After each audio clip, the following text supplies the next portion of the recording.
नमस्ते friends, आपल्या सर्वांचं स्वागत आहे. आपण पाहूया बाळूमामाच्या नावानं चांग भलं.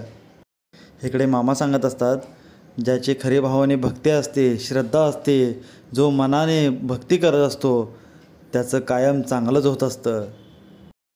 त्याला किती काही अडचणी आल्या तर त्याला बघणारा देव असतो या, हे विसरू नका. पुढे आपण पाहतो, दामोदरचा मुलगा दिनकर म्हणत असतो, बा आहे काय चाललं आहे तुमचं हे, आणि हे पैकं तुम्ही उधारी काढला आहे, कशासाठी घेतला आहे पैकं, हे तुम्ही महाप्रसाद घालणार आहे म्हणे, आणि काय चाललं आहे काय तुमचं हे, मला समजणं झालं या. दामोदरची पत्नी बोलते, हे दिनकर काय बोलत आहेस आणि कोणाशी बोलत आहेस असे तू. दिनकर म्हणतो, मग तुमचं काय चाललं आहे हे, आणि तुमच्या स्वप्नात देव आला होता म्हणे, आणि तुम्ही आता जेवण घालणार आहे असं समजले 200 ते 400 लोकांचं. दिनकरची आई बोलते, अरे त्यांची श्रद्धा आहे, भक्ती आहे म्हणून ते करत आहेत समज, तुला काय होत आहे. तर दिनकर म्हणतो, मग हे पैकं ठेवा तुम्ही कशासाठी, चांगल्या कामासाठी ठेवा, माझ्या शिक्षणासाठी ठेवा, आणि नाही ते तुम्ही भालतच काहीतरी करत आहे, आणि बाहेर वाटेल ते बोलत आहेत सर्व लोक, आणि बाहेर सर्वांना सांगत आहे की स्वप्नात देव आला होता म्हणे आणि 200 ते 400 लोकांचं जेवण घालणार आहेत असे बोलत आहे सर्वांना बाहेर. तर दिनकरची आई म्हणते, अरे मग बरोबर आहे की जे आहेत ते त्यांनी बोलले आहेत, आणि हे पैसे आम्ही तुला ह्याच्यासाठी ठेवू, तुझ्या शिक्षणासाठी ठेवू. दिनकर तू एक काम कर, तू स्वतः कष्ट कर, मग तू पैकं मिळव आणि तू ठेव तुझ्या शिक्षणासाठी, आम्हासनी काही बोलू नकोस तू. दिनकर खूप समजावत असतो व सांगत असतो की तुम्ही हे करू नका, पैकं काहीतरी चांगल्या कामासाठी ठेवा. त्यांचे आई वडील काही ऐकत नाहीत. ते म्हणतात, आम्ही हे देवासाठीच खर्च करणार आहे, तुला काय करायचं ते कर, हे आमचे पैकं आहेत आम्ही वापरणार, आणि तू जा इथून आधी बाहेर, असे त्याला बोलतात.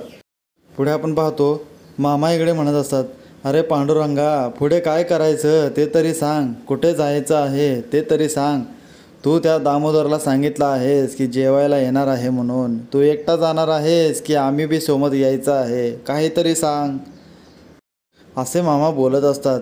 तेवढ्यात तिथे चंदू दत्तूला म्हणू लागतो, आता मामा कोणाशी बोलत आहेत बरं. तर दत्तू म्हणतो, अरे मामा हलसे जाणार आप्पा पांडुरंग मोळे महाराज यांच्याशी बोलत आहेत.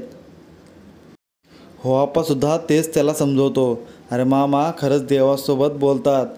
चंदू म्हणतो, बरं बरं ठीक आहे. इकडे आपण पाहतो, दामोदर किराणाचा माल सर्व आणून ठेवलेला असतो. त्याच्या मुलाला तो विचारतो, दिनकर जरा काय राहिले का बघ, आणि काय आणावं लागेल की सांग.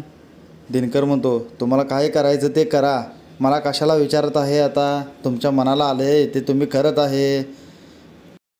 दिनकरची आई बोलते, दिनकर तू कोणाशी बोलत आहेस, तुला कळतं आहे का, आणि काय बोलत आहेस, आणि तू शिकतोयस नव्ह, तुला कसं बोलायचं कसं वागायचं शिकवले तर असतील नव्ह, मग असं का बोलत आहेस. तर दिनकर म्हणतो, मग तुम्ही तुमच्या मनाचं करत आहे, मला कशाला विचारत आहे, मग करा तुम्हाला जसं वाटतंय तसं. तसे बोलून दिनकर तिथून निघून जातो. दामोदर म्हणतो, हे बघ किराणाचा माल सर्व आणलं या, आणि काही लागतंय काय बघ आणि ते सांग, असं तो तिच्या पत्नीला बोलू लागतो. तिची पत्नी बोलते, बरं बरं आता काय आहे ते बघतो आम्ही, आता समधी लोक येतच असतील बघा इकडे आणि हातभार लावतील, तेवढं आपल्याला बरं वाटेल. शेजारनी सांगू लागतो, हे बघा दिनकरसुद्धा म्हणत आहेत ते सुद्धा त्याचं बरोबर आहे, कारण खूप लोक बोलत आहेत की दामोदर वेडा झाला आहे की काय, सर्वांना सांगत आहे देव स्वप्नात आला आहे आणि जेवण घालणार आहे म्हणून, असे सर्व लोक त्याला बोलत आहेत, म्हणून ते तुम्हासनी बोलत असेल.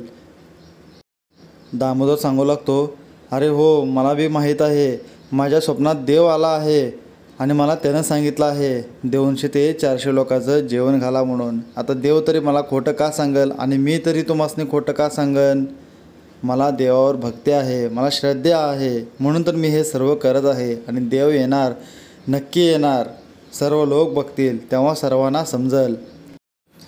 इकडे मामा येत असतात व म्हणत असतात, दामोदर तू काही बी काळजी करू नकोस, तू देवाला बोलवला आहेस म्हणल्यावर येणार, तुझी तयारी सर्व तू ठेव, तयार करून ठेव. पुढे आपण पाहतो, सर्व लोक दामोदरच्या घरी म्हणजेच बाहेर वाट पाहत उभारलेले असतात, देव आता कधी येईल. आता खूप वेळ होते. सर्व लोक दामोदरला बोलू लागतात, दामोदर काय हे, देव कुठं आहे तुझा आणि कधी येणार आहे?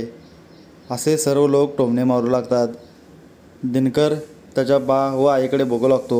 तो रागाने बघू लागतो. दामोदर म्हणतो, येईलच, देव माझा येईल, मला विश्वास आहे, मला श्रद्धा आहे, म्हणजे देव तर नक्कीच येईल. दिनकरचे मित्र त्याला बोलू लागतात, काय रे दिनकर, तुझं बा काय करत आहे? सांगे त्याला ऐकत नाही कोणाचं. त्याला सर्वांनी सांगून बघितले आणि आत्तासुद्धा तू त्यांचंच खरं करत आहे. कसं व्हायचं? आता देव कुठं येते वे आणि स्वप्नात कधी येते वे? अरे तुझ्या बाला काहीतरी समजव. आम्ही तुला आधीच सांगितलं होतं की तुझ्या बा असं करत आहे म्हणून. तू समजव आणि आज हे दिवस पाहायला मिळाले नसते. दिनकर बोलू लागतो, बा मी तुम्हाला सांगितलं होतं की तुम्ही हे करू नका म्हणून. ते पैकं दुसऱ्या कामासाठी वापरलं असतं तर बरं झालं असतं. तुम्ही काय नाही ते करत आहे. देव कुठं येत असतोय का? आणि तुमच्या स्वप्नात आला आहे असे तुम्ही सांगत आहे लोकांसने. आणि आता ते जेवायला येणार आहेत म्हणून हे सांगत आहे. म्हणून आम्ही सर्व लोक आता वाट पाहत आहे. आता कधी येणार आहेत देव आणि काय चाललं आहे हे मला समजणं झालं या. हे दिवस पाहायला मिळाले नसते जर तुम्ही माझं ऐकलं असतं तर. दिनकरची आई दिनाला ओरडते व म्हणते, दिना तू शांत राहा. तुझ्या बाचं श्रद्धा आहे म्हणून ते करत आहेत आणि त्यांना जसं वाटेल तसं ते करू देत. त्यांची भक्ती आहे, तुला ते नाही कळायचं. आता गावातले लोकसुद्धा दामोदरला बोलू लागतात, दामोदर तुझा देव कुठं आहे? आणि स्वप्नात आला होता नव्हे आणि सांगितलं होतंस देव येणार आहे म्हणून. आता किती वेळ झाला आम्ही वाट पाहत आहे. दामोदर म्हणतो, येईल येईल. तर ते शेजारणी वगैरे सर्व लोक बोलू लागतात, अरे काय चाललं आहे तुमचं हे? आम्हीसुद्धा खुळ्यासारखं तुझ्यासोबत उभारलो आहे बघ. आम्हाला माहीत आहे की देव येणार नाही म्हणून, तरी आम्ही तुझं सोबत उभारलो आहे. वाट पाहत आहे देवाची, कधी येईल देव म्हणून. आणि तू आता तरी मान्य कर की देव वगैरे येत नसतोय म्हणून. आणि तुला स्वप्नात येऊन सांगायला तू कोण आहेस? देव तुला स्वप्नात येऊन का सांगल? आणि तसं कधी असतंय होय?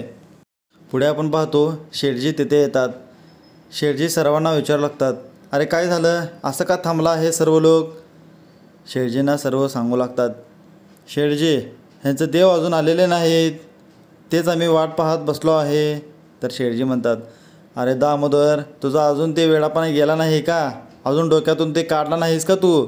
अरे असं कुठं असतंय वे? तुला तेव्हाच सांगितलं होतं आम्ही. आणि हे पैकं तू चांगल्या कामासाठी वापरलं असतंस तर बरं झालं असतं. हे तुला तेव्हाच आम्ही सांगितलं होतं. आणि तू हे ऋण काढून पैकं वापरत आहेस आणि जेवण करत आहेस आणि म्हणत आहेस की देव येणार आहे म्हणून. असं कसं काय रे दामोदर? दामोदर सर्वांनी एकच बोलतो, माझा देव येईल मला माहीत आहे आणि मला विश्वास आहे की देव येणार म्हणजे येणार. मला पांडुरंगाने स्वप्नात येऊन सांगितलं आहे की 400 लोक माझ्यासोबत येतील आणि मी सुद्धा येणार आहे. त्यामुळे मी जेवण बनवलं आहे आणि ते जेवण करूनच जाणार आहे तिथून. सर्व लोक दामोदरला म्हणू लागतात, हे बघ दामोदर तुझा देव आता कधी येतोय काय माहीत. आता किती उशीर झालं, किती वेळ झालं, तू पाहतोयसच आणि आता अजून देव आलेला नाही. आणि तुझ्यासोबत आम्हीसुद्धा उभारला आहे. आम्हाला माहीत असून की देव येणार नाही. हे चला रे जाऊया, असे सर्व लोक बोलू लागतात. तेवढ्यात तिकडून बाळूमामा व सर्व सेवेकर येत असतात. ते पाहून सर्व आश्चर्यचकित होतात. बाळूमामा दामोदर जवळ येतात व दामोदर ते पाहतो व नमस्कार करतो व सर्व गावातले लोक मामांना नमस्कार करतात. मामा सांगू लागतात, काय रे दामोदर तयारी समधी झाली का? आणि तू बोलवलं आहेस म्हणून इथं आलो आहे बघा मी. दामोदर सांगतो, अहो मामा तुम्हाला मी न्यायला आलो असतो आणि तुम्ही येणार आहे हे सांगितलंसुद्धा नाही. मामा म्हणतात, अरे दामोदर असं काय करतोयस र? तुला सांगितलं होतं की तुझ्या स्वप्नात येऊन पांडुरंगाने काय बोललं होतं तुला? तुझ्या घरी जेवायला येणार आहे म्हणून सांगितलं होतं ना मग. आणि तू तयारी पण केला आहेस असे मला पांडुरंगाने सांगितलं आहे. आणि पांडुरंगानेच मला इकडं धाडलं आहे बघ दामोदरच्या घरी जा म्हणून. दामोदर म्हणतो, काय बोलता मामा, खरंच तुम्हाला पांडुरंगाने म्हणजे देवाने इकडं धाडलं? तर मामा म्हणतात, अरे होय.